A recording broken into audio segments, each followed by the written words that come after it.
கஷ்டங்கள் சூழ்ந்திடும், துன்பம் துக்கம் வரும்.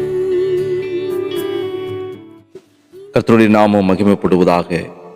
ஆண்டவராகிய இயேசு கிறிஸ்துவின் நாமத்தினாலே உங்கள் யாவரையும் வாழ்த்துகிறேன். 34ஆம் சங்கீதம் 19வது வசனம். நீதிமானுக்கு வரும் துன்பங்கள் அநேகமாயிருக்கும், கர்த்தர் அவை எல்லாவற்றிலும் நின்று அவனை விடுவிப்பார் என்று சொல்லி பார்க்கிறோம். கிறிஸ்துவுக்குள் அன்பான தேவனுடைய பிள்ளைகளே, இந்த 34வது சங்கீதத்தை சங்கீதக்காரராகிய தாவீது அவர் பாடின ஒரு சங்கீதமாக காணப்படுகிறது. இதனுடைய பின்னணியை சற்று நாம் ஆராய்ந்து அறிய வேண்டி காணப்படுகிறது.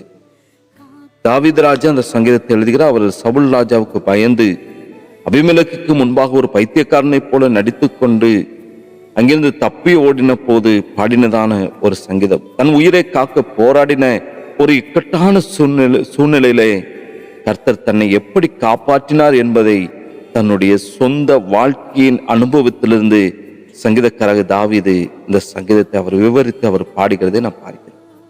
நீதிமானுக்கு வரும் துன்பங்கள் அநேகமாயிருக்கும், கர்த்தர் அவை எல்லாவற்றிலும் நின்று அவனை விடுவிப்பார் என்று சொல்லி இந்த வார்த்தையானது ஒரு மனிதனுடைய வாழ்க்கையில பெரிய ஒரு ஆறுதலையும் ஒரு நம்பிக்கையும் கொடுக்கிறதான ஒரு அருமையான ஒரு வார்த்தை. இதனுடைய ஆழமான சத்தியத்தை நாட்களை நாம் அறிந்து கொள்ள வேண்டியதாய் காணப்படுகிறது. இங்கே பார்க்கிறோம், நீதிமான்களுக்கு துன்பங்கள் உண்டு என்று சொல்லி இந்த வார்த்தையானது ஒரு யதார்த்தமான உண்மையோடு கூட இங்கே சொல்லுகிறதை நாம் பார்க்கிறோம். நாம் கர்த்தருக்கு பயந்து நீதிமான்களாக வாழ்ந்தால் நம்முடைய வாழ்க்கையிலே துன்பங்களே வராது என்று சொல்லி வேதாகமும் ஒரு நாளும் சொல்லவில்லை.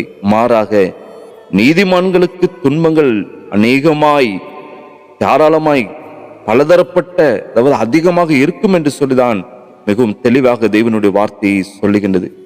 விசுவாச வாழ்க்கையிலும் நம்முடைய வாழ்க்கையில பலவிதமான சோதனைகளும் கஷ்டங்களும் எதிர்ப்புகளும் கடந்து வருகிறது. இந்த காரியங்கள் எல்லாம் ஒரு மனிதனுடைய வாழ்க்கையிலே அது இயல்பானதாக தான் காணப்படுகிறது என்பதை இந்த வார்த்தை நமக்கு தெளிவாக சொல்லுகிறது.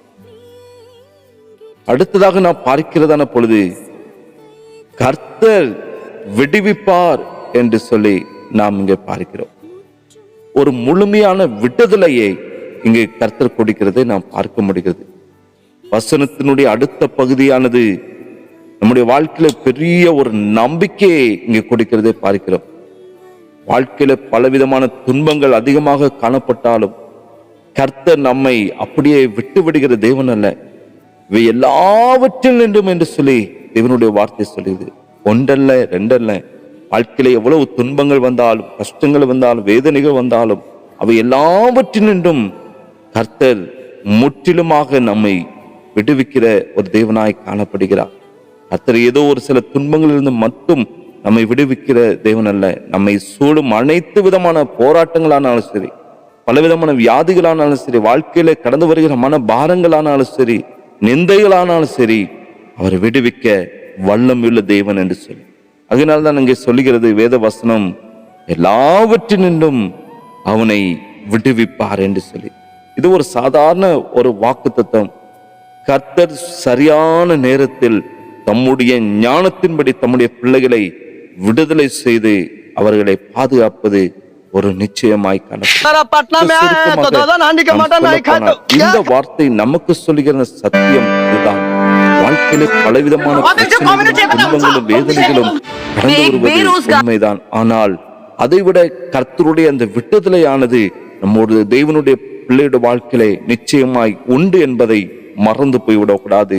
துன்பங்களை கண்டு சோர்ந்து போய்விடாதவர்களாக கர்த்தர் மேல் நம்பிக்கையா இருக்கிறதான தம்முடைய பிள்ளையுடைய வாழ்க்கையிலே கர்த்தர் சகல விதமான நிந்தை நின்றும் போராட்டத்தில் நின்றும் வாழ்க்கையில கடந்து வருகிற எல்லா பிரச்சனை நின்றும் அவர் விடுதலை செய்ய வல்லமுள்ள தேவனாயிருக்கிறார் என்று சொல்லி தேவனுடைய வார்த்தை சொல்லுகிறபடி அந்த வார்த்தையை விசுவாசியுங்கள். உங்கள் வாழ்க்கையில கடந்து வருகிற எல்லா பிரச்சனை நின்றும் கர்த்தர் நிச்சயமாக உங்களை விடுதலை செய்து உங்களை பாதுகாப்பார். ஜெபிக்கலாமா? நேசிக்கின்றதான் அன்பின் நல்ல தகப்பனே, ஆசீர்வாதங்களை கொண்டு நிறைந்த இந்த காலை வேளைக்காக நன்றி செலுத்துகிற ஆண்டவரே. சங்கீதக்காரர் தாவீதோடு கூட பேசின தகப்பன் இன்று தம்முடைய பிள்ளைகளோடு கூட நீர் பேசுகிறப்பா. நம்முடைய வார்த்தையின் மூலமா நீர் எங்களோடு கூட பேசுகிறேன். உங்களுடைய வாழ்க்கையில துன்பங்களும் பிரச்சனைகளும் கடந்து வருகிறதான பொழுது என் தேவன் சகலவற்றிலும் நீர் விடுதலை செய்ய வல்லமையுள்ள தேவனப்பா. நாங்கள் விசுவாசிக்கிறோம். அப்படிப்பட்ட விசுவாசத்தை என் தேவன் யாவருடைய வாழ்க்கையிலும் கொடுப்பீராக. இவைகளெல்லாம் நிரந்தரம் அல்ல என்று சொல்லி அறிந்து உணர்ந்தவர்களாக, ஏதோ கொஞ்ச காலத்துல இந்த உலகத்துல பாடுபடுகும் பொழுது இவைகள் அல்லாத ஆண்டவரை ஒரு நாள் மாறும் என்கிற நிச்சயத்திலோடு கூட வாழ்ந்த ஆண்டவரை உமக்கு வாழ கர்த்தாவே நம்முடைய பிள்ளைகளை தெய்வ சமூகத்தில் ஒப்பு கொடுக்கிறோம். யாவரையும் கர்த்தர் ஆசீர்வதிப்பீராக. நீர் விடுதலை செய்யும், நீர் பாதுகாத்துக் கொள்ளும். இயேசுவின் நாமத்தை ஜெபிக்கிறோம் நல்ல பிதாவே. ஆமேன், ஆமேன்.